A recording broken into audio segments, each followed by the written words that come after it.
I learned my brother had gotten married the same way strangers did, through a flood of polished photos on social media. There he was beneath glowing string lights, smiling beside a woman who had barely bothered to learn my name. There was no phone call, no invitation, no warning.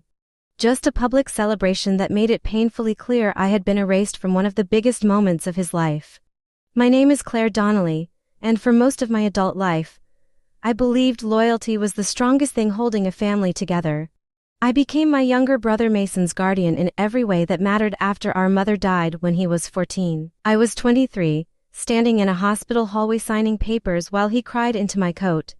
From that day forward, I stopped thinking of myself first. For 15 years, I built my life around making sure Mason had stability. I worked office jobs during the day, picked up event shifts at night, and took freelance marketing projects whenever I could. I paid for his textbooks, college applications, club fees, and the little things that made him feel like he belonged among his classmates. I never kept score because I truly believed family was supposed to carry each other through hard seasons. When Mason started college in Kansas City, I bought a small loft in the Crossroads district. It was in my name, but I let him live there so he could focus on school without worrying about housing. I furnished it, covered the utilities, and quietly built a $35,000 travel fund for the Europe trip he dreamed about taking after graduation. He used to joke that one day he would repay me with interest. I always laughed and told him he did not owe me anything. The distance between us did not happen overnight. Months before the wedding, Mason stopped calling as often. His texts became short and careful, as if every conversation with me required approval from someone standing nearby. When he introduced me to his girlfriend, Brooke, I noticed the way she looked me over with a tight smile, like she was assessing whether I belonged in his future. I told myself I was being sensitive. People fall in love, priorities change, and younger brothers grow into adults. Then the wedding photos appeared on my screen one Saturday morning. Mason was wearing a suit I had never seen him buy, standing beside Brooke under lights I had never been invited to stand beneath. The caption called it a perfect intimate ceremony. My hands went cold as I realized there had been no mistake. They had chosen to get married without telling me. I called Mason immediately. The first few calls rang out. Then they went straight to voicemail. I texted him asking what was going on, trying to keep my words calm even though my chest felt like it was collapsing inward. When my phone finally rang back, relief hit me so fast I almost dropped it. But it was not Mason on the line. It was Brooke. "I was wondering how long it would take you," she said in a bored, almost amused tone. "I need to talk to my brother," I replied. "Put him on the phone?" There was a small laugh. "He is busy.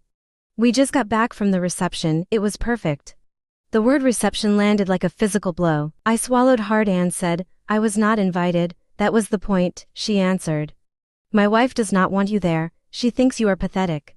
For a second, I could not hear anything except the rush of blood in my ears. Pathetic.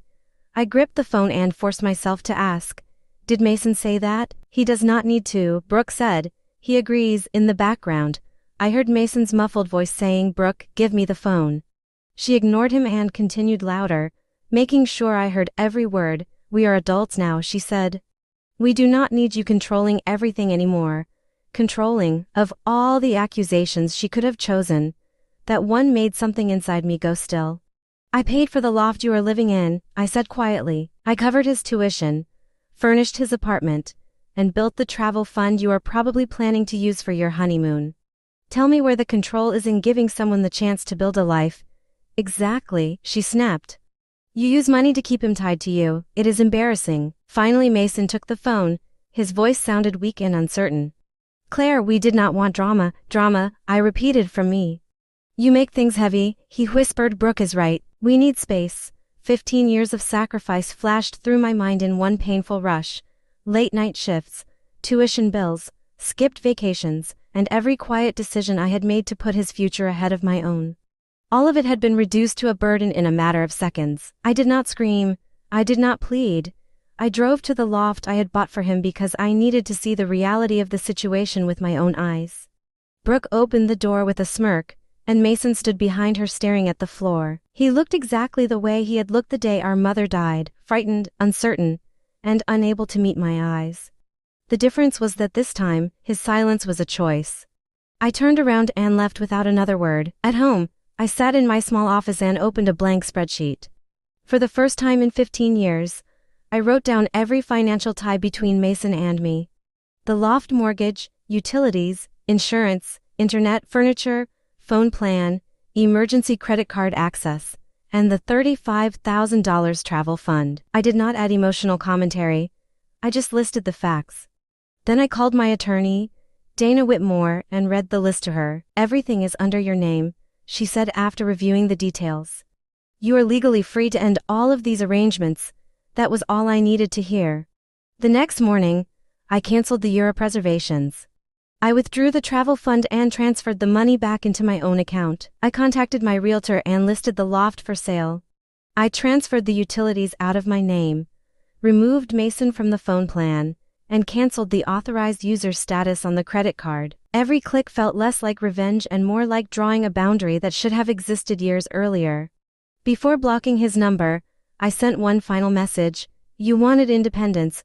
You have it now. Do not contact me again." Within days, the consequences reached them. The honeymoon plans disappeared. The loft went under contract to a cash buyer. They received notice that they would need to vacate after the sale closed.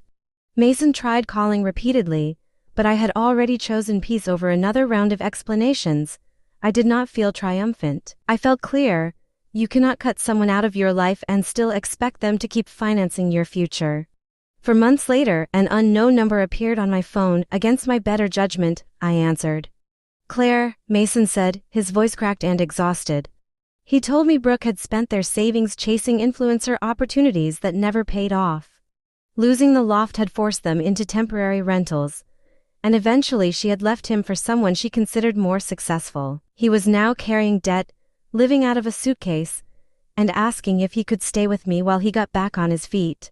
I listened quietly, then I said, "Mason, I hope you find stability." "I truly do, but my home is no longer available to you." There was a long silence on the line. Finally he whispered, "I understand." When I hung up, I did not feel anger. I felt a deep, settled peace. I had spent years confusing sacrifice with love, support with obligation, and loyalty with the absence of boundaries. The most important thing I learned was this: helping someone build a life is generous, but letting them treat your generosity as a permanent entitlement will eventually destroy both of you. I did not destroy my brother's life, I simply stopped carrying it for him. And for the first time in a very long time, I was finally carrying my own.